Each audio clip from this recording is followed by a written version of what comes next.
So welcome everybody to the seminar today.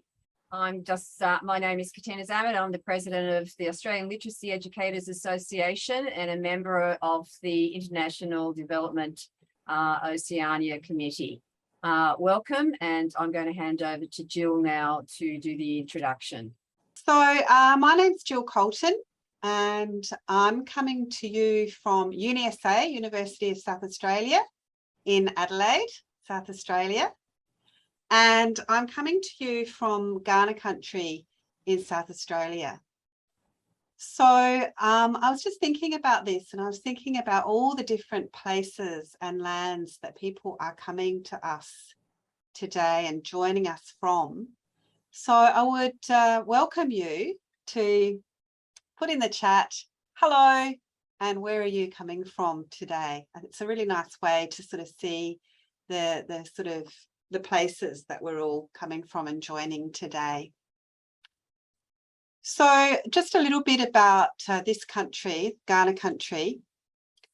So traditionally, this was the land of the Kaurna people. And this was a place where education happened for a long time. So this is a place where education still happens in communities, in families, in institutions, through culture, through language. And I just want to acknowledge that this is the land that I am hosting from today, and all the places that you are coming from as presenters, as participants as well. And I'd like to acknowledge the Kaurna leaders of the past, present, and emerging leaders, and those people in the places that you're coming from also, who work towards building education and learning for the young people in their care.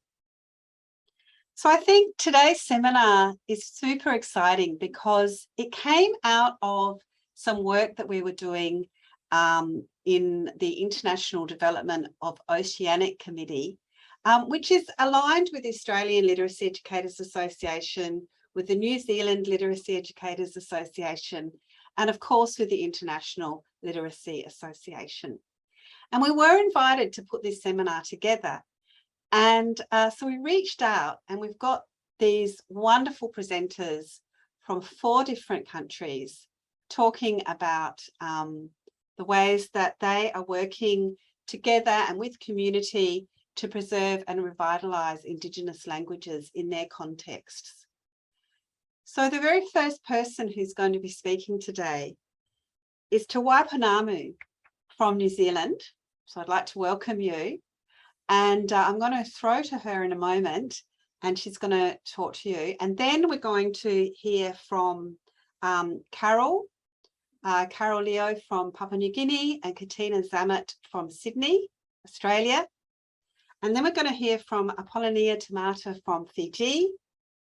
And then we're going to hear a little bit from Janet Armitage. And Janet has created a wonderful video. I'm hoping that many of you would have had time to view the video. If not, you'll be able to view it later after the seminar or at some other time that's convenient to you, and I would super encourage you to do so. But Janet will tell us a bit more about that. And then we'll finish with a panel discussion where I would invite you, if you have questions, you can put them in the chat. You can ask them, or comments that you want to make. And Sarah, who's the president of New Zealand Literacy Association, and myself will manage that and throw to some of the panelists that we're lucky to have with us today. Okay, so with no more sort of fuss about all that stuff, I'm going to throw over to Te Waipounamu to start us off. Thank you. Kia ora tātou, kia ora te whānau. Thank you, Jill, for those words. Just as an FYI, I've also been given the privilege to do a Maori welcome to you all, and just a little bit of an explanation about what that's going to look like. So I'm going to start off with a himene or a hymn, and the purpose of that is just to set the tone and the mode. Hopefully it's a welcoming one. And then after the hymn or the himini, then I'll go into a karakia, which is a short blessing, and it's really asking for guidance tonight. No matter where you're joining us from, we want this night to be one filled of fellowship, one filled of sharing, and enlightenment. So those are the two components of the welcome that we'll have tonight, himini and then karakia. So we'll get that underway and then we'll carry on with our kaupapa. But it's lovely to be here tonight. Himini. He honore, he kororia, maunga rongo ki te whenua, whakaro.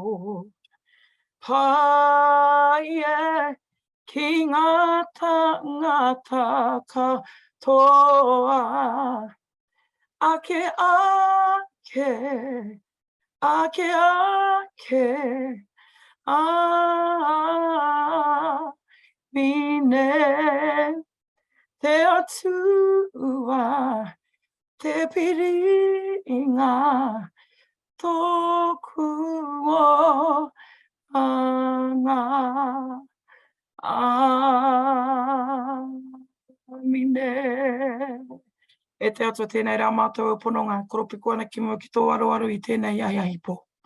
Tono ana i o manaakitanga ki runga i tēnei huihuinga, o tira ki e nei tangata ko kotahi mai ki mua i a koe, mai ngā tōpito katoa o te ao.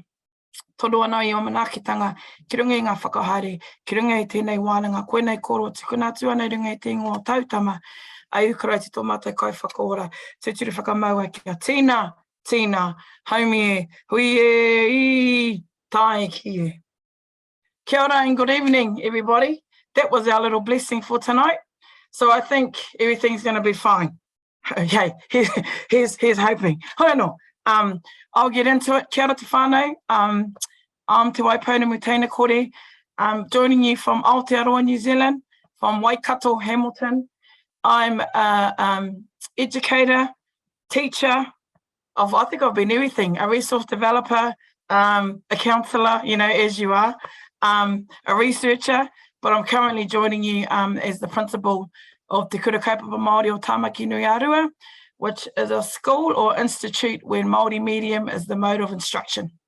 So we teach all of our subjects through Te Reo Māori, through the Maori language, and we practice on a daily basis traditions of Māori. So that's who I am, that's why I'm here, but I'll get to my PowerPoint now. We did have a practice run, but I bet your bottom dollar, now that it's live, you know, who knows, but let's all cross our fingers and see what happens. Hono, oh, wowzers, no, thank you, no, the transition, see, our little welcome did work. Hoi anō te whānau. I'm going to be speaking to you briefly just about language revitalisation, specifically about Te Reo Māori or the Maori language itself. From my perspective, as a tangata whenua or a person of the land, tangata being person, whenua being land. So we are people of the land, tangata whenua. So I'll be speaking to you with that lens. Let's get into it. Okay, now it'll be great if I could actually change it. See what I mean? All right. Wait on, just let me. Oh, there we go. Yeah, so thank you. Sorry, a little bit of delay. So I thought just a bit of explanation if you didn't know where we were situated. So we're probably within the Pacific Triangle, as you can see here. Our closest relatives are Tahitian, Rarotongan, Pacific, and there are linguistic similarities across these lands, but and languages. So I just wanted to bring that up, just a bit of a brief. It's traced that our arrival to New Zealand was around about in the 13th century. A little bit about education. So Māori, everybody had a role to play within the tribe or within the not organisation, but within the whānau, within the sub-tribe or the family. You had people who had specific skills and who were groomed for different things. A lot of our customs and traditions on our arrival into New Zealand is orally based. So a lot of our how we do things can be traced through oral modes of medium. So whether it was waiata, singing, whether it was chants, oratory, speeches or speaking, that was largely how a lot of our customs and traditions played out. And we were people, and still are, of natural resources. So we lived off the land, from the seas, from the forests, for clothing, and kai in the mountains. So it's probably nothing new to any other indigenous countries. We lived as a tribe or village, as you can see in the image. So it was a communal way of life, and we lived as one people. So that's just a little bit about our arrival into New Zealand. Then the first European, I suppose, contact was around 1642, as you can see, by Abel Tasman, or in terms of recorded, and then 1769, James Cook, which also brought along British armies, settlers, traders and whalers at the time. So those are a couple of key dates, and all I'm really trying to do is set you up with a little bit of context around who we are, possibly how we came to be, and how we found ourselves in a situation where we had to revitalise our language eventually. 1840 was another key date. So it was the Treaty of Waitangi. It was when partnership was signed by 500 Maori chiefs at the time. One of the biggest, most significant, I suppose, pieces of information to know is there were two versions of the treaty. There was one in Maori, and then there was one in English. Now, the Maori version that many of the Maori chiefs read, because obviously that was the language that they were confident and comfortable with, stated that Maori would maintain full sovereignty over their tribal lands, as per normal, as they knew, as they lived. But in the English version, it maintained and stated quite clearly that the Crown would have full control over New Zealand's territories. So hence the first, I suppose, indication of difference, hence a lot of other laws or decisions and consequences coming out of the signing of the Treaty of Waitangi, which happened in 1840. So some of those consequences is what I'm going to get into now. So in 1867, Maori language was banned from all New Zealand schools, which meant Maori had to learn English. So when you can't speak a language that that you've grown up with, you're assimilated or have to learn another language. So that meant a lot of Maori lost their language as a result of this act, or this piece of legislation that was passed in 1867, and as a part of the sovereignty that was so-called signed over earlier.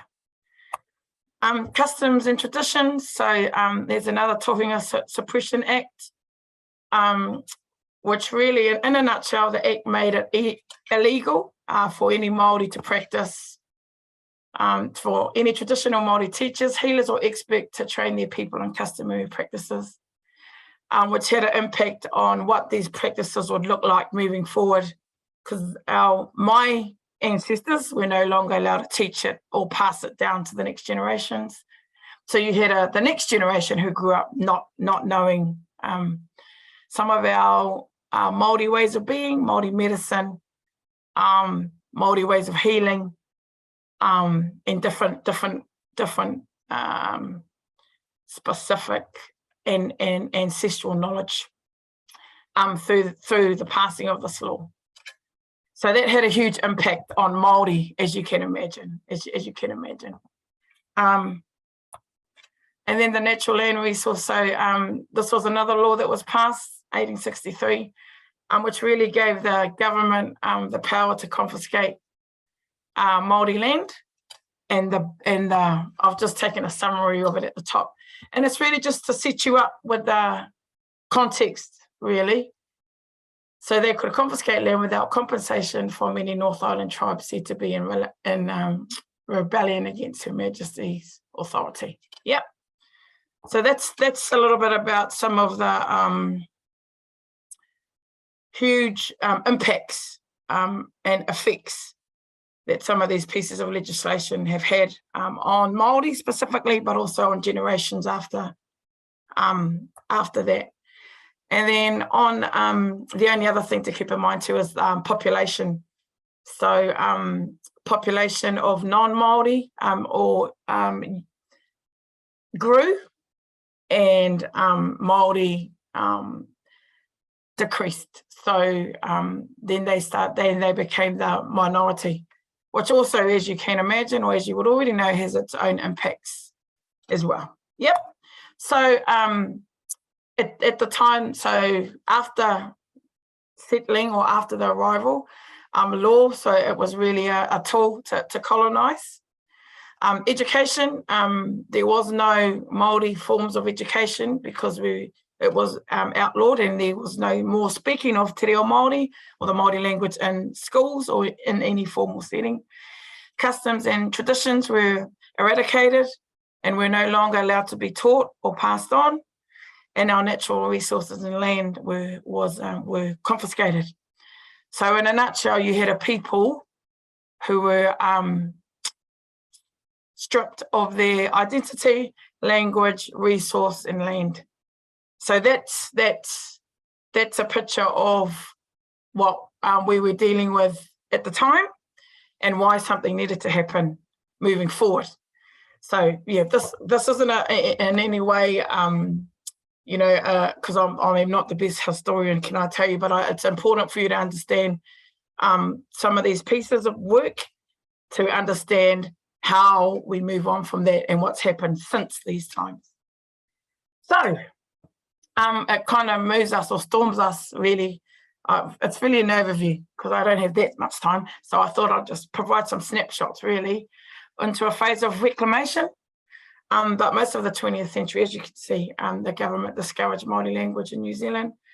In the 50s, Māori language champions took a petition for the language to Parliament, and it carried almost 30,000 signatures. So now you had Māori leaders within Māori saying, no, something has to be done. This isn't right. We need to do something. And these are the startings of those type of initiatives or those type of forefront thinkers within Māori themselves. 1987, the Maori Language Act was passed as a result of the petition that was marched to Parliament by Māori and even non-Māori, which officially declared the Māori language as an official language of New Zealand. This was in 1987. Well, what are we in now, 2022? There are still some who don't know that our Māori language is an official language of New Zealand, but it is. But it confirmed the right to speak Māori in certain legal proceedings and led way for the establishment of a Māori Language Commission, which helped support the regeneration or the regrowth of the Māori language, really, in a nutshell. So since this, the stance to say, no, look, enough's enough, let's start with getting the language back, it's prompted other things. And I'm going to take a little bit of a fast forward step now. So now in New Zealand, or some of these initiatives are quite current, but we have Te Wiki o Te Reo Māori, and that's where we have a week where it's dedicated to the Māori language here in New Zealand. We also have Whakaata Māori, which is Māori television. So I was lucky enough to be a part of the establishment of that station, but it gave airway to the language, and it gave a commercial face in a sense to the language, and it put the language in people's homes. Waiata, so Māori music, we have Māori Music Awards here in New Zealand. Mahuru Māori, so mahuru is the Māori word for September, mahuru Māori. And I have a really good friend, Paraone Gloin, he champions mahuru Māori, and his aim is that we speak Māori for the entire month of September. That's the bigger target. But the other target is you can speak it for a day, you can speak it for an hour, or you could speak it for a week. But it's encouraging the use of the language for anybody who's interested. Te Aho Matua, the sign and the other picture is really around Māori mediums. So there are options here in New Zealand where you can put your child into a school where Māori language is the main mode of instruction. I'm the principal of one of those, and Aho Matua is one of the guiding principles that we follow. So these are some of the things that are happening now. I've taken you back, but I'm kind of jumping you forward. And now I'm just going to talk briefly around about my efforts. And my efforts largely, if I sit and think about it, you know, sometimes you don't even get the time to sit and think, you know, you just do it and you just do it. But my efforts are going to focus on 3 parts. So family. Hey, look, this is a te reo lesson because the Māori word for family is whānau.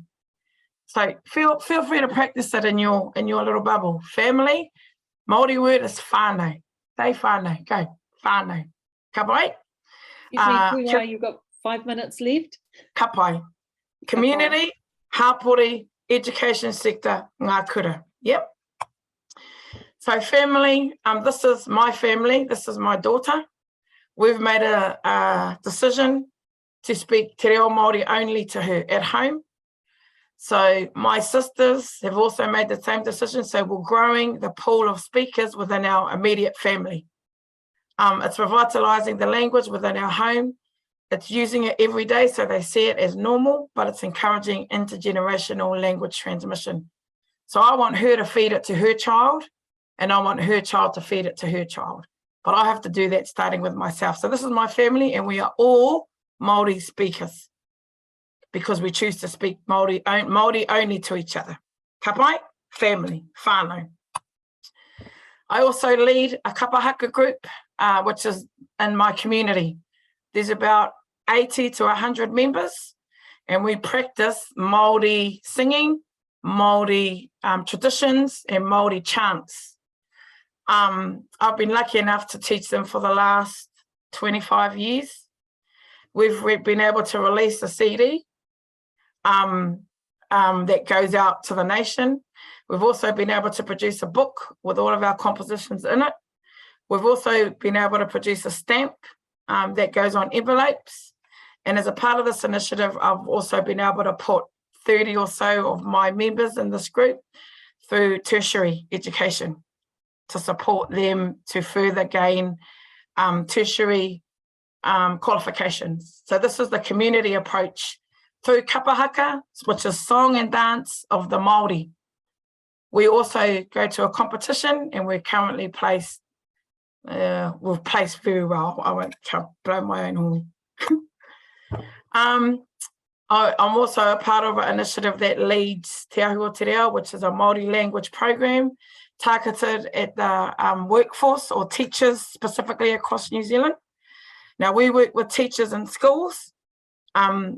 Pronunciation is one, Māori language is one, and customs and traditions of the Māori is another focus that we work on. Sarah's been a part of the program, and we deliver out that across the country. So that's a part of building the current sector or the current workforce within education.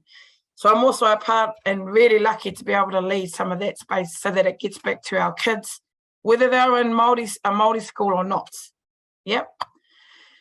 So really, in conclusion, because I've had the 5-minute course, sorry.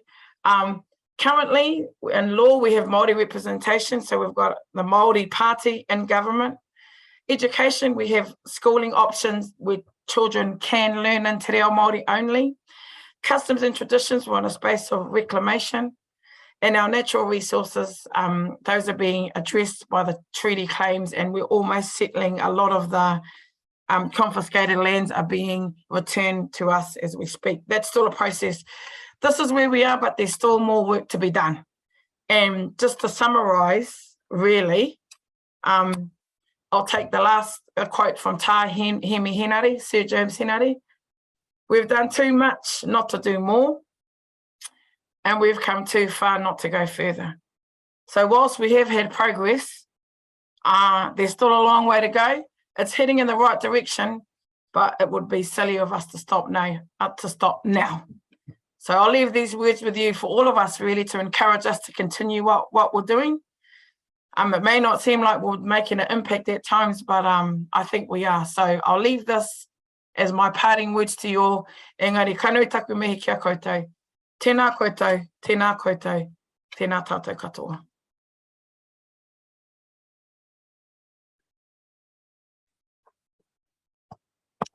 Thank you so much to Waipanamu. Really great, so interesting. And I'm really hoping that people are thinking of questions they might want to ask you later in the panel time, or even comments they might want to make, and people might want to pop them in the chat now, or they might want to wait till that panel time comes by. I know that I've got a couple of things that I've been thinking about, so thank you so much.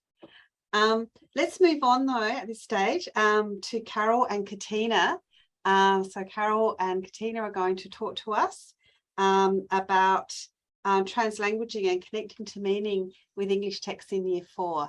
So I'll cross over to you, Carol and Katina. Thanks very much, Jill. Can you see my whole screen, or are you seeing a different version? I can see your whole screen. I can see your presenter mode. Okay, so let's use That's that better. one. That's better. Okay. Thanks. Thanks very much. Can never tell what's going to happen. So thanks very much.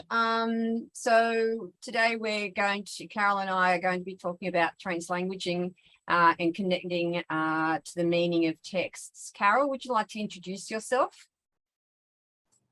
Yes, sure. Vunum Anafa, Butlavinun through Olgeta, a very good afternoon to you all from Waitangi, East Pacific Province, Papua New Guinea. Yes, my name is Carol Abiri, and I am a teacher educator in a pre-service primary teacher training institution in Waitangi, East Pacific Province.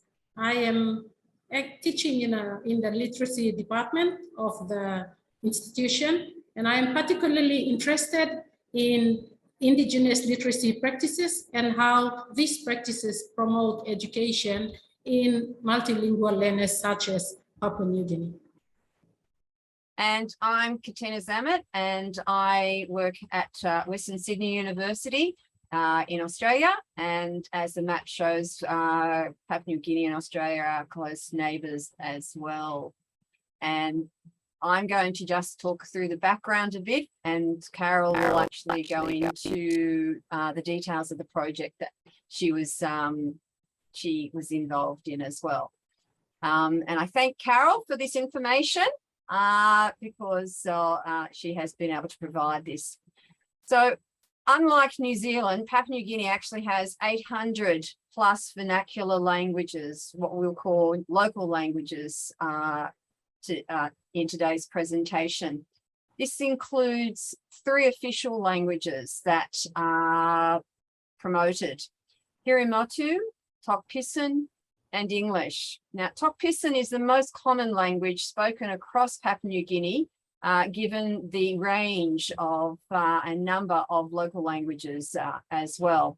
However, currently, the language of formal instruction is English, and the language of trade and commerce is English as well. But as noted, the use of English is actually not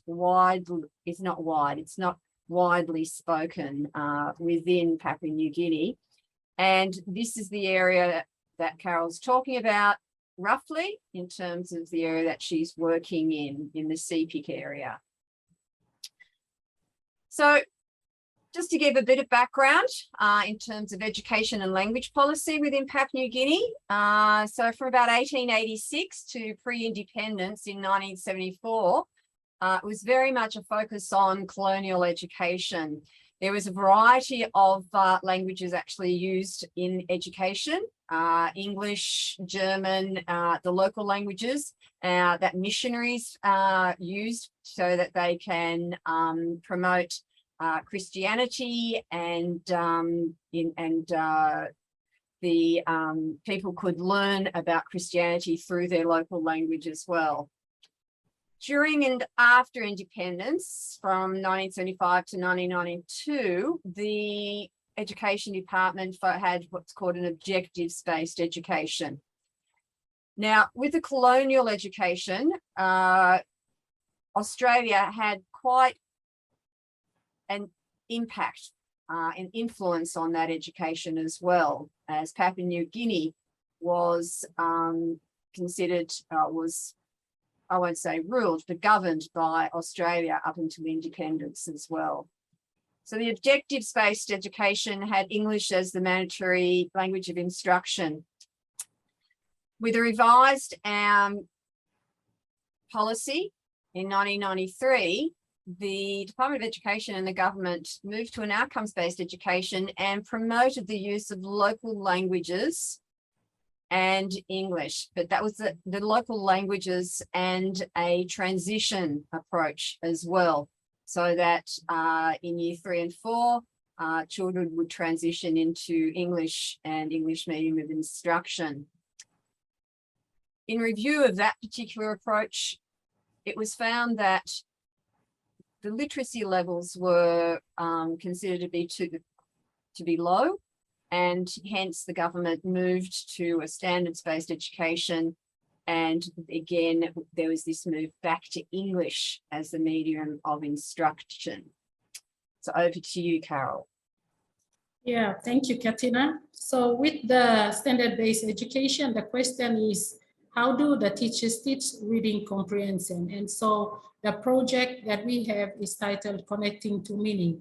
This project was guided by 2 research questions. Number 1, what instructional strategies do grade 4 teachers employ in teaching reading comprehension in the standards-based education curriculum? Number 2, how do grade 4 teachers scaffold students' comprehension of English texts when using English as the medium of instruction in the standards-based curriculum? We did observations and interview, and we found out from the participants, there were 3 grade 4 teachers engaged in the project. All these teachers have their own local languages, as well as Tok Pisin, which all the grade 4 students also speak and understand.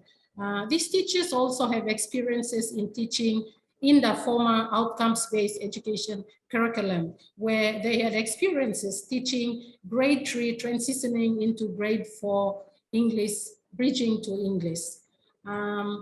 At the time the project was conducted, all the teachers were in the first year of implementing the standards-based education curriculum. The school that was involved was actually a pilot school which had these teachers engaged in teaching the English standard-based curriculum. What did the teachers do?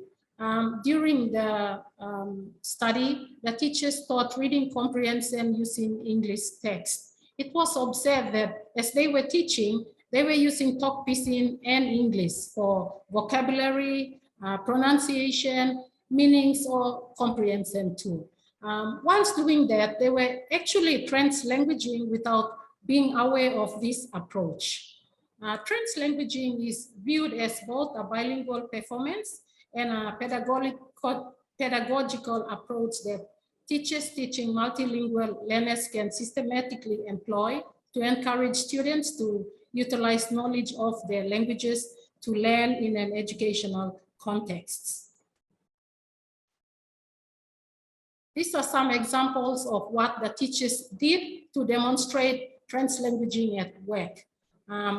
When introducing a text on changing house styles, Mala, code name of a teacher, asked students to describe the types of houses they live in, and students were silent. So she provided an example using both English and Tok Pisin for students to understand the building materials that were used in building their houses.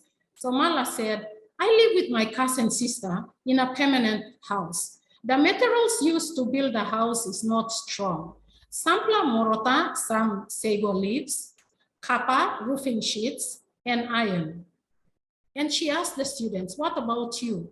The students responded using the language they felt most confident in using. For example, student 1 said, "You thought, what material or building house belong you? What is your house made of?" Student 2 said, "Kapa na morota, metal roofing sheets and woven sago palm leaves. Now belong you, what about you?" And student 3 said, "Well, I live in a house made of brick and wood."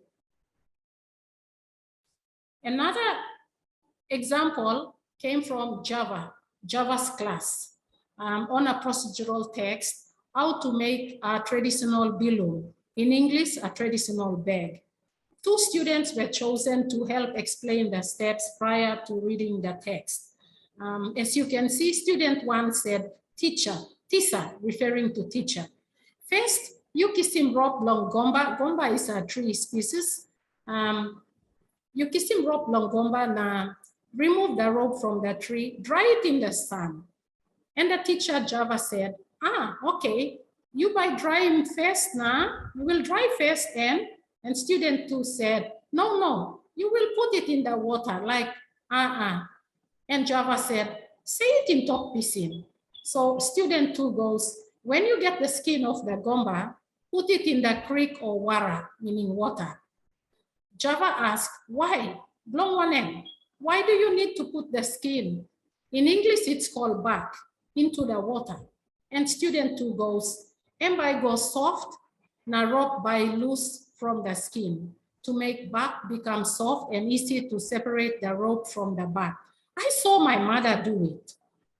Java said, "Thank you. All get a paiti man long tupla." Clap for the 2 students. We will not go through all the processes because we will have to read fast. So what do you think we will read about? And the student said, how to make bilum, because the teacher had, related students' background knowledge using translanguaging. So that is why they were able to come up with the title of the text. And so in this case, translanguaging was used. So what was it used for? It was a pedagogical practice in the classroom for making meaning, shaping experiences and understanding English text, as the examples show.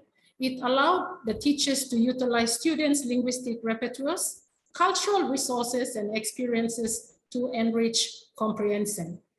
Translanguaging also provided a flexible platform or space for both the teachers and students to learn at ease without adhering to politically defined boundaries or sticking to the mandated rules from the National Department of Education. Another teacher, Sami, said,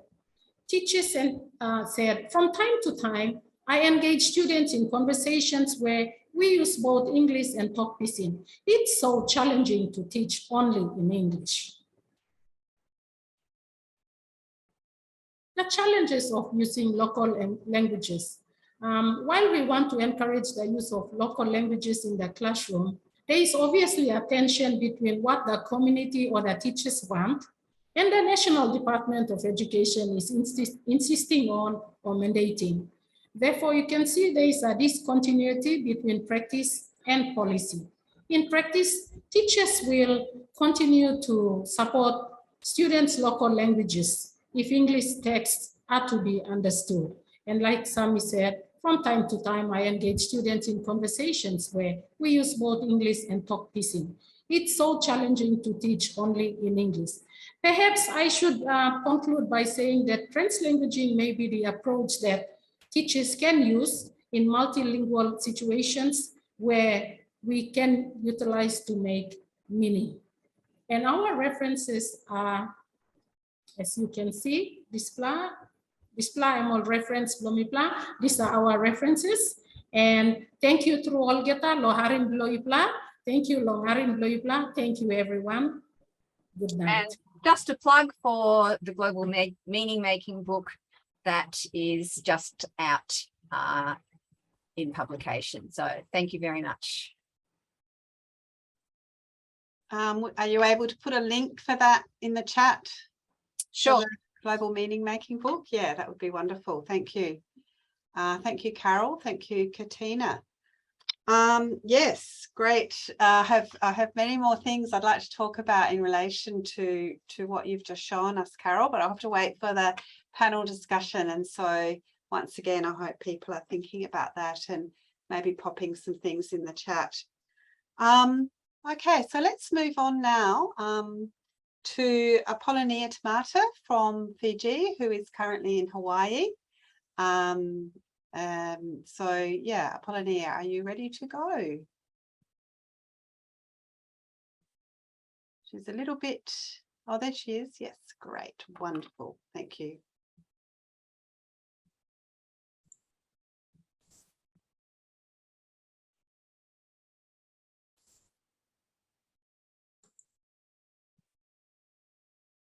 Good evening. My name is Apollonia Tamata.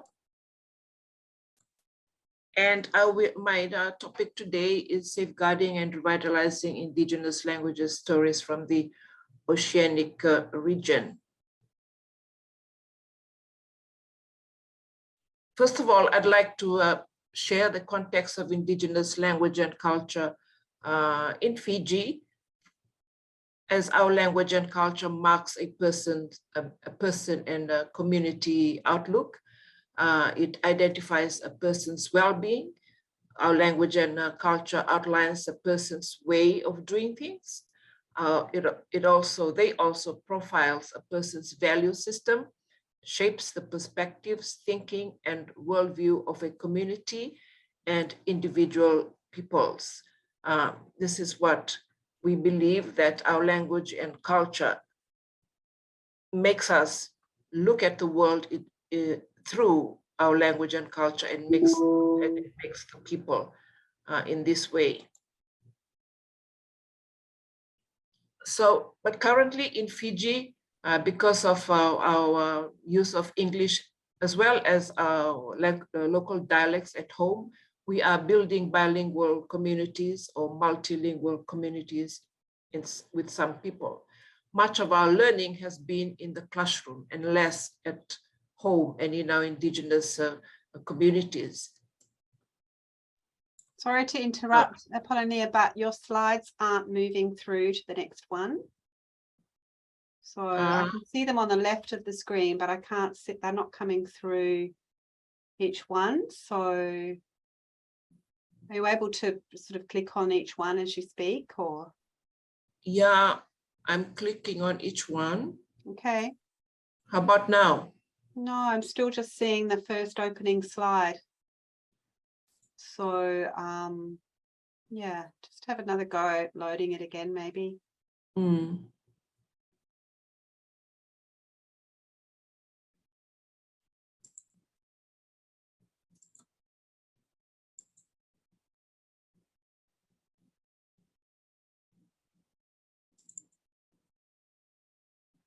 That's better, thank you.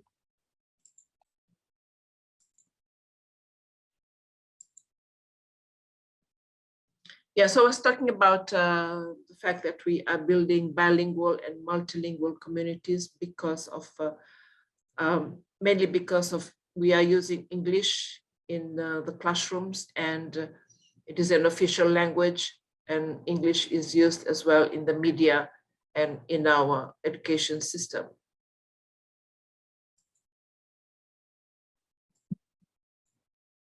Oh, sorry.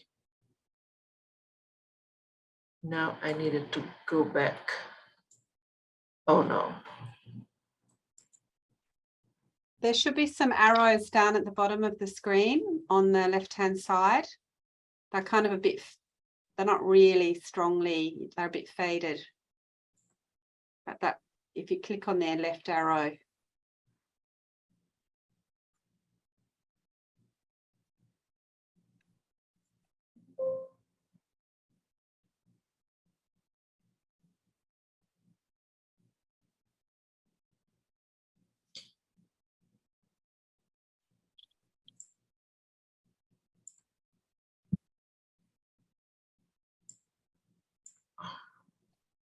Yes, that's good. We can see that. Yeah. Yeah, I can't see what's now at the top now. What's at the top line? Challenges of preserving language and culture. Yeah. All right, thank you. Challenges of preserving our language and culture. In the case in Fiji, because there is a pervasive use and visibility of English, like we see English everywhere in notice boards, on television, in the news, these are presented in English. There are some programs or parts of the news that are presented in Fijian and Hindustani. However, English is the main official language and a compulsory subject in schools. So in this way, we have introduced values and introduced ways of doing things by learning English in schools.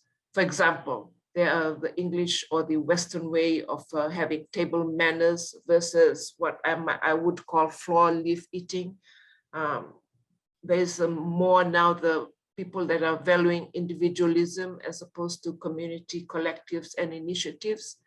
And also many people are valuing financial returns over simply indigenous ways of life and living.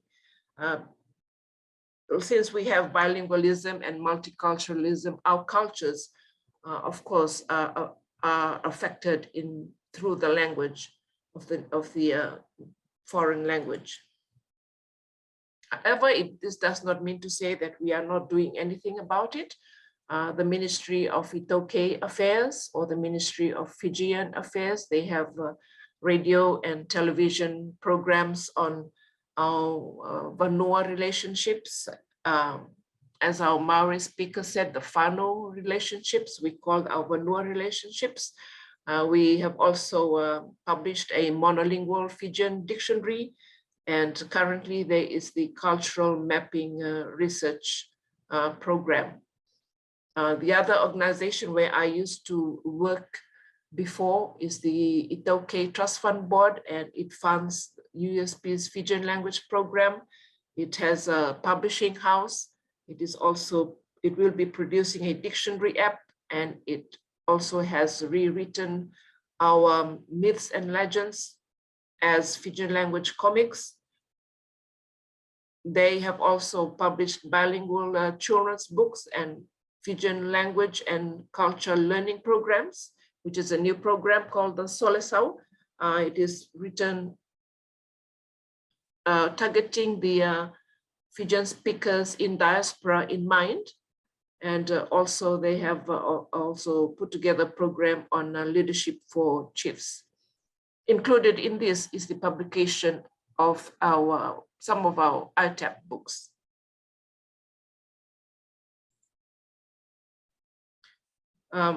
Also, the Ministry of Education has teach Wasava Committee or ITAP Fijian as a subject in schools, but not all schools take this subject. And all the 3 universities now offer diploma and degree programs in, not in the Fijian language, but as a discipline in the Fijian language and culture. They also teach it in the Fijian language. The churches also offer Fijian language services, and there are radio programs, television, as I've said before, and also the Fijian Museum does have exhibitions on the history of Fiji. So today I want to talk to you about the Information Text Awareness Workshop. In short, it is called ITAP, which is a project that has been compiled by the IDOC and ILA, International Development in Oceanic Committee with support from the International Literacy Association. So initially there was a research study carried out in 1998 to 1999 by Dr. Pat Smith and committee members. The research indicated that Pacific Island teachers were not confident teaching information text in the classroom. Pacific Island students generally do not have the skills to access and comprehend information text. Thirdly, there is a lack of non-fiction material for Pacific Island schools. Once the need was identified and Pacific Island educators agreed, IDOC began planning the first workshop, which was trialed in Kiribati in 2000. The objectives of the ITAP workshop were to increase the teachers' understanding of information text, to increase the teachers' awareness of information text in their local communities, to identify content in their local community that can be used to develop contextualized information text. I'm highlighting that particular point because this is what I have been working on with the teacher groups in Fiji, as well with IDOC. The last objective being to provide an opportunity for participants to publish information text in the vernacular. As you know, there are 5 genres of the information text. Well, for the ITAP 1 and ITAP 2 workshops at least. So with ITAP 1, we run workshop on the 5 genres of information text, that is of recount, report, explain, procedural, expository. I must mention here that the teachers find it new, all the concept of information text and the 5 genres.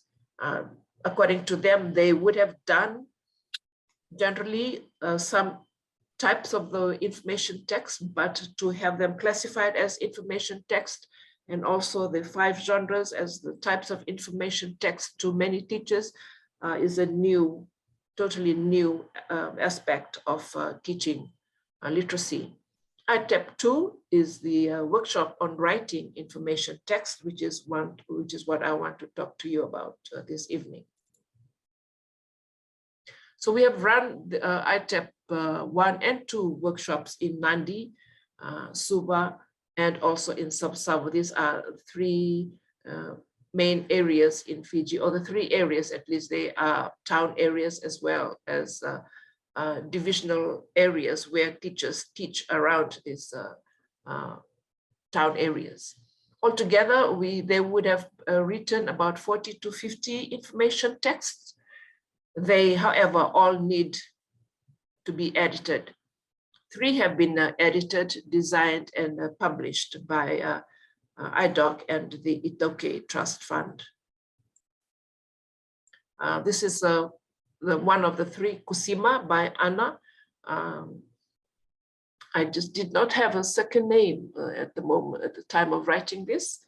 So this is all the texts are written in the vernacular, in the Fijian language, more specifically the standard Fijian language. And Kusima is about eating fish. Kakana and Makete is written by Teresia Daunimbau. This, in translated, it refers to a food crop sold in the market. Both Anna and Teresia, they translated their own information texts. So while they write the draft as text, the Itoke Trust Fund then would get graphic designers to design the book, as you can see, the cover of this particular 2 books, and also publish them, pay for the printing with the IDOC funding from ILA. The third one is a book written in Ratuman language, written by a Ratuman educator. It is called Pene by Brooke Fatiaki. So this is not a Fijian language. The languages are related, but it is a different language altogether now. It is on crab, the life of a crab. Next, I want to talk about the ITAP writing process. It's a long process because teachers are not confident in writing in the vernacular to begin with, because they are more used to teaching in the English language. Although they may speak Fijian at home, but to write a text in the vernacular is again a new experience for many of the teachers. Information text writing is a totally new experience. They had not known the difference between the types of text previously. And when there are gaps in the information, they needed to be researched. They would go out and ask the elders or ask people in the community about their topic. And drafts needed to be written and rewritten a number of times before they can be processed to publication. Again, I cannot read what the heading is there, but teachers are aware with the topics taught in schools, or this relates to why the teachers are perfect for this project, because the teachers are aware with the topics taught in schools. The teachers teach all subjects in primary schools. Secondary school teachers write for a little bit higher level student audience in the secondary category. Teachers have knowledge of the vocabulary level of their students and at which educational level. Teachers have knowledge of how extensive or deep they can write in terms of their ITAP topics, because when they are writing, they are told you are writing for the class that you are teaching. So they know the level of knowledge and language that they should be writing in. And teachers are adding to the literature and in the vernacular, which is not a common thing for teachers. Oh, sorry.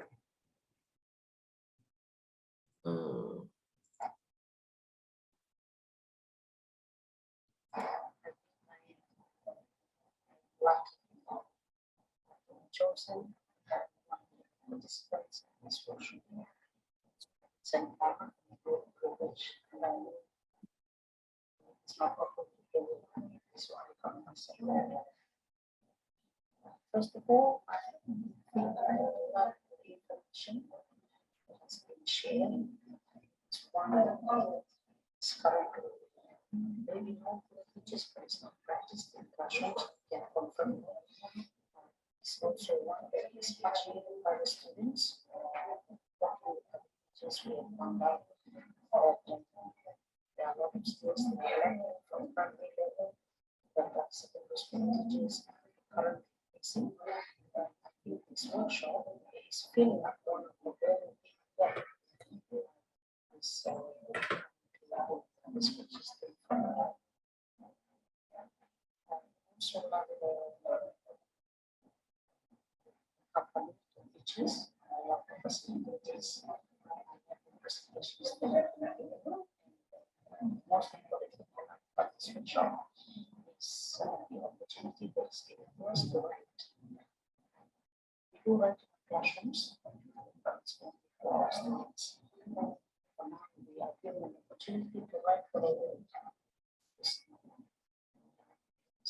privilege.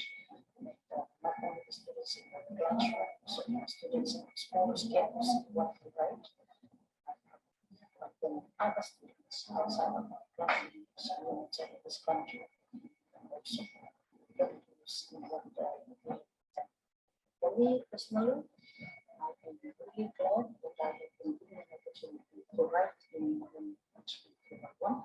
It's an opportunity for me to express in our language so that our children get to learn also, but not in the foreign language. But I'm hoping that this language will also be taken outside of Fiji to Tuvaluan students who are making Tuvalu, because from also we not have a lot of practice with foreign language. And I think that is the most important thing about this workshop. So that was Monica. She writes in Tuvalu. She's not from Fiji originally. They are a group of people from Tuvalu that have migrated and are now, that have relocated to Fiji and in one small island in Wonolevu. The other thing that we stress to the teachers is that I wanted them to own their writing, and I think I've managed to get them to believe in the truth of what they are writing, to collect the right information, to take responsibility of their information text writing, take their own pictures, not to download from the internet, take ownership of their new role as a writer, to seek permission from the community elders if the content belongs to them, be ready to respond to questions on their topic once their information text is published. overall, they are to write their own heritage stories as opposed to expecting other people to write about their resources, their stories. So this is something I stress to the teachers and emphasize to them, that they are to, to take responsibility as writers of their own stories.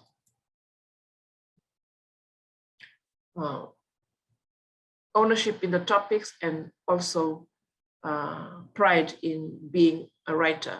And to me, that is safeguarding their knowledge, their language and knowledge. Sorry, I cannot read again what's on top there. 5 minutes, Apollonia. Okay. A specific vocabulary, certain topics require specific vocabulary in the vernacular. Teachers consult each other, the appropriate verb to use when preparing pandanus list for weaving, for example, when bishtema is being cleaned, etc. Discussions around these are a reflection on current day working people knowing less their traditional activities. Finding out the correct term and writing them in text revitalizes the languages and dialects. And also the names of species, teachers agreed to use the names for fish species in the standard Fijian dialect. Dialect names should also be added to the text, as well as the scientific names for fish species.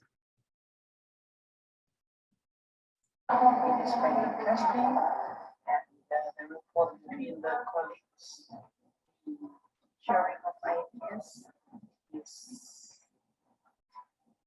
fantastic. It's quite sentimental because we're putting our ideas so we're looking for for our indigenous people. I feel that it is very important that we do this because things personally it's that deep to people are slowly fading. So these are some of the topics that teachers write about from the natural resources that exist in their own communities. Again, that their students would also be familiar with the shellfish gathering for a meal, hot spring, fish, how it is prepared for a meal, fish, the season for harvest, local vegetables, preparing a bishtema. These are some of the photographs that they have taken for their text. With the top one on the left is kids game. The second one is fish gathering. Another one is preparing bishtema, and the fourth one on the local vegetables. Teachers' reactions, they take greater care in selecting photos, ask for the finer details of their topics, pride in their work as writers, also to publish a text in their name. The challenge now is the editor's task, which is myself. I have to edit and then go on, get a local designer to be followed by printing. Has only just started.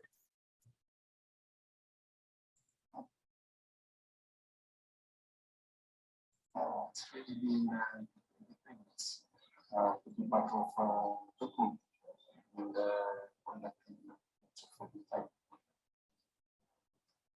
First thing that I like about the works of this really place that we like it. Like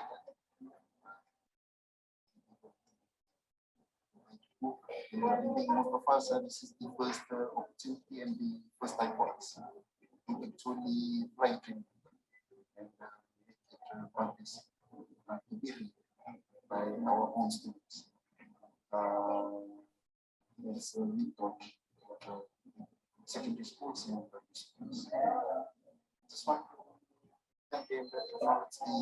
It's for giving us. Yes, so that ends the presentation, and we thank the much needed support and assistance from ILA, IDOC, ELIA, and New Zealand LA. Thank you, Apollonia. It was so wonderful to hear from the teachers as well. And that idea of the teachers as the writers was pretty interesting. So we've now got time to move to Jana Armitage, but she's just got a short amount of time because she does have the video for us to watch. which you may have watched, but I wanted to give Janet 5 minutes just to sort of introduce that video and just to tell you quickly, I guess, you know, what that was all about, and just for you to meet Janet before our panel discussion. So Janet, would you like to pop on and just tell us a little bit about that work? Yeah, thank you, Jill. I hope you can hear me all right there. Yeah. So look, one of the first things that I'd like to do is what we call positioning, because I am not an Indigenous person, and so it's important to, I think, make a few comments about why I might be working in this space. In 2021, I worked in Pipalajara School. Oh dear, sorry, Pipalajara School as principal, and started to do some work with the University of South Australia and their culturally responsive pedagogy project, along with colleagues of mine. And this brought us to a collaborative work looking particularly at the roles of Anangu educators in schools, in Anangu schools on the APY lands, which you will find out about that location and context in my short video. So the culturally responsive pedagogy project was really an opportunity to look at what's actually going on in bilingual classroom work that is informal, unofficial, but is a commitment from local teachers to the importance that they give to their work, not only as teachers of Piranjara, but in the roles of cultural safety and cultural knowledge that they bring to the classrooms and they share with their non-Anangu partner in classroom work. So the short video, I say short, but it is 20 minutes, is really covering two areas, and one of them is the background to education that has always existed on the APY lands before schools, and then outline some of the eras of schooling from the vernacular through the bilingual education eras and now to English only or EMI. And the very important question that this brings to us about what are the roles of Anangu educators in Anangu schools, what kind of training and what kind of professional pathways are either being offered or denied at this point, and perhaps some questions about why that might be. So look, if I'll leave you with that question, and I hope that you enjoy watching that video. I noticed that Jill has put the link in chat a couple of times, I think. Yes, and also there has been a blog published through ILA Literacy Today blog, that we're hoping to have a couple of blogs through that platform, but the first one is written by Janet and tells you a little bit more about the background to that video as well. So I hope that you can see that. I noticed there's a comment from Vicky Beckwith. I watched the video earlier today. Fascinating. Thanks for sharing your work. Yeah. Okay. So Thank you. yeah, that's great. Thank you for putting that comment in. So I'd like to encourage people now, from anyone who's here, to make comments that Sarah and I will kind of manage and read out, and Katina might like to be involved in that as well, and or any questions that we have for the panel. Sarah, do we have any at this stage that we'd like to follow up with? We have a comment, and it's for Te Waiponamu. It was about learning that there are many dialects in Te Reo Māori, and I wondered if Te Waiponamu, you could explain that a little bit. Sure. Yeah, absolutely. I probably didn't talk about it in my presentation, but there are many dialects, and a lot of the dialects are based around where you live or where you're located. So people in the Waikato have a very specific way of speaking. As somebody in the northern area of New Zealand, they have another way of speaking. People who are affiliated or tribal connection to the sea, when you hear them speak, it's almost like you can hear ripples. So so I'll give you an example. So one word could be whakarongo, which means to listen, whakarongo. One iwi could say hakarongo. One iwi could say wakarongo. One iwi could, another dialect is rongo. So it's originated from the same word, really, but little dialects or differences change the word up a little bit, and it's the way that you recognise where they are from and where they live within New Zealand. So yes, absolutely, there are a range of dialects, but Maori is the foundation, and there's little tweaks of different words. Hope that answers the question, Sarah. Hi, thank you. Does anyone else have a question? I've got a question for Janet. So Janet, in her video, talks about, is it called Malpara, Janet? And I just wonder if you want to explain a bit more about that. Okay, it's called Malparara. So Malpa is friend in Piranjara, and Rara is the suffix that's added for pairs. So some Manungo colleagues have told me really they would translate it as teamwork. But I've included in the film the formal definition, which is people accompanying each other, or friends accompanying each other. And it can be both, obviously. But maybe in English, if we say teamwork, we might not be thinking of only two people. So when we repeat Malparara, Malparara, it's pairs of friends in, a number of pairs of friends, and that quite suits the idea of anongo and non-anongo teaching partners working together in classrooms. And look, in a way, it would be great if this presentation was a Malparara presentation of two people as well. Unfortunately, when I was getting this together, Emily, who is in the video, who's my colleague there in Pupilajara, was stuck up in Alice Springs for quite some time, firstly through COVID last year, and then not being able to get back to the APY lands. So look, she's right across this video, and she and I are working on the next story. So, it's the kind of work really for classroom practice where non-anongo is your pirampa teacher. And in that video, and in my work in the classroom in Pupilajara, I was really impressed with the pirampa teacher who had been working on the lands long enough to know when to be quiet, when to step back into the shadow and leave that space for Emily to do her work and to support her work outside the classroom with planning and discussion and reflection together on what their students needed. And I think that is a really good example of Malparara work.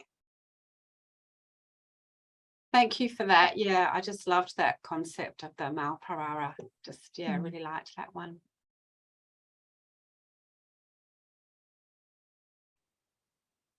Was there any? I've got another question.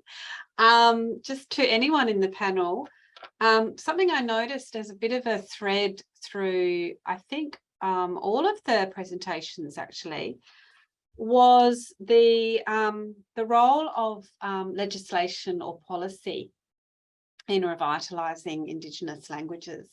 So is there anyone who'd like to comment on, anyone from the panel who'd like to comment on the role of policy or legislation? Who'd like to jump in there?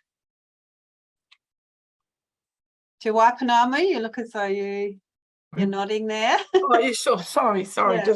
Just trying to find the unmute button. Yeah. Yeah, I think ultimately it was used as a tool to strip, in terms of Maori language and customs away, and it's quite interesting how in this day and age we're actually using it as a tool to empower it or give it or amplify its voice now. I think it's really about giving it status in a sense. That's one form. What legislation does is it means that it's important and it's a priority. So putting it through legislation, through the Language Act, even through some of the stuff that's happening around the revitalisation in our education sector. So that's funding, and those are directives coming from government, specifically that there's a need to build capacity and capability within our working education workforce, specifically around te reo. So it's a very powerful avenue, Jill. Yeah. And I think moving forward, there's still work to be done around legislation and around other ways to support, but it's the policies that also make up our systems. And I think it's also some of the systems that have had a tone of discrimination about them and throughout the years. So that's an area that we're trying to target as a way to bring back some balance and to bring back some power to the Indigenous people of Aotearoa. Yeah. For Papua New Guinea policy from the National Department of Education has really impacted the way education, the language of formal instruction, was implemented in the classroom. If you had looked at the colonial history, English seemed to be the one that is coming out the most in different phases of education. You go to a classroom teacher now and you ask them what language they are currently using in the classroom, and they'll be saying, oh, we have to teach in English. And sometimes I ask them, why English? And they said, oh, well, it's because of the policy. People from Mosby made this policy and we just have to implement. And they're also scared of scared of the standard officers who used to be called school inspectors, because when they used to come around to them, well, I think they're visiting them now, they're also looking at the lesson plans and other contents that are delivered. They expect the teachers to be, writing something in English. And I remember when I first started this project, I asked them about what language they would be using to teach grade 4. Since that class of grade 4 were the classes that were actually using bilingual, a kind of bilingual approach, where when they were doing grade 3, their teachers in the previous year were teaching both in vernacular and English. But with the introduction of standard base, and in 2019, when the project was carried out, English was the mandatory language of instruction. So when I asked the teachers, they said, oh, we'll just do it anyhow, as long as it's in English, because the inspector will come and check what we are doing. So yeah, policy had a great impact on what the teachers are doing in the classroom. And like I said, perhaps teachers need to be aware of the translanguaging approach, and only that I think learning space can be conducive to teaching and learning for students in multicultural environments, like multilingual environments like Papua New Guinea students. With the government currently, I have seen a lot of people in government, unofficial, like off the records, they're already, they've been talking about teaching in English, saying English has a lot of benefits than vernacular languages. So I believe the onus is on some of us in Papua New Guinea to, start revitalizing our indigenous languages. Yes, thank you. Yeah, Jill, just to add to the conversation, I think it is important for those of us that can, in places where we work, it is very important for us to empower our communities to speak their dialect, and also if they can, to write their dialect if they can. because, you know, in the communities, they read the Bible. In the case in Fiji, they read the Bible in the Fijian language. Now, families in the urban areas, they're beginning to read both the English and the Fijian and the English as well, because the Bible is written, you know, in the old archaic Fijian language, whereas they would then read from the English language Bible to understand the meaning of the lessons they read.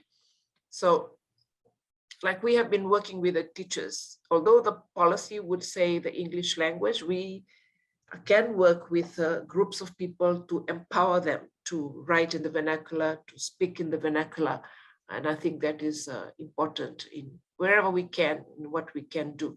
So in that sense, I'm thankful to the work we do with the teachers in ITAP writing. Yes, absolutely. Yes. Thank you. Janet. I've got a comment, but it's also a question for other people who are on the panel.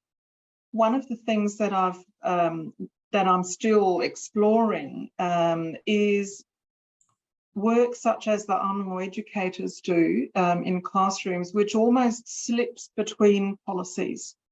And it comes from a local people's commitment to not let language disappear from the classroom. Obviously, it's existing in community and family, but there is a really big commitment to maintain its presence in an English-only school.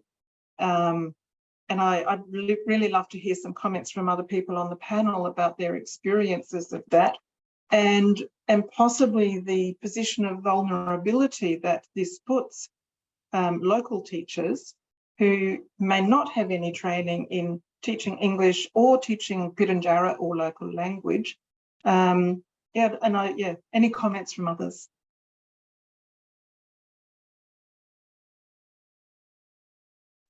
Yes, I think that certainly resonates with other panel members, what they've been talking about today. Would anyone like to comment on that one? For Papua New Guinea teachers, I had experiences working with teachers in some of the most remotest part of Sepik region, and many of the teachers who were at that time teaching using local vernacular were elementary teachers, because that was during the outcomes-based education, just before the standard base was introduced. And we had the local teachers from the local community who began the early years of education. They were teaching early elementary students, that's preparatory and elementary 1 and 2. And they were using their local languages. In remote parts of Sepik, they use their indigenous languages. And in town, most of them were using talk piecing. They had big books, they had other big books created in local languages, and I saw a lot of them. Today, when you go into the classrooms, you will find that many of these teachers have stopped teaching, the ones who were, because they were not trained. So because of the policy, it's now restricting them to teach in primary school. And so what the government is doing now is asking some of these teachers to teach grade one instead of elementary. And so what happened to these big books? They just shelved them, packed them aside, and they are using some English resource materials that were sent from the National Department of Education. It is quite sad for me to see that, because when I was here before going for studies, I was actually involved with those teachers. Coming back, seeing them putting away those vernacular books, and now trying to teach based on English text. Most times they don't know how to write those texts too. So that's the project I'm also embarking on, maybe with the help of the team here too. Thank you. Yes, I hope so. Sarah, are there any comments on the chat that you'd like to read out? There is a novel on the chat, and it's really interesting, and I was trying to listen to what was being said and read it at the same time because they were both really interesting. So summarising, So in Africa, it appears that teachers are translanguaging all the time in their practice, which is absolutely amazing and fantastic. And then the students continue to be disadvantaged by the assessment procedures. And I just threw my hands in the air and thought, I don't know if anyone has any comments about that.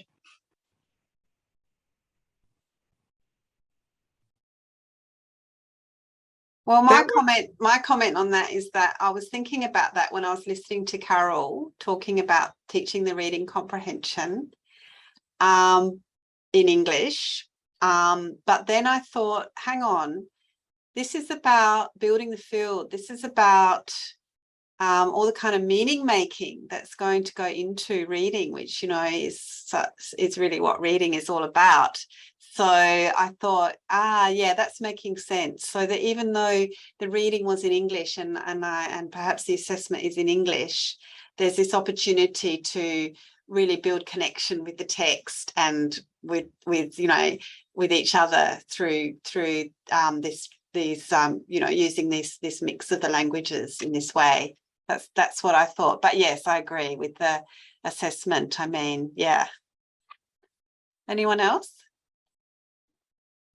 That's something that we kind of grapple with, because as I talked about, so the Maori language is traditionally quite oral, and it was passed down orally through speech, through singing, through performance.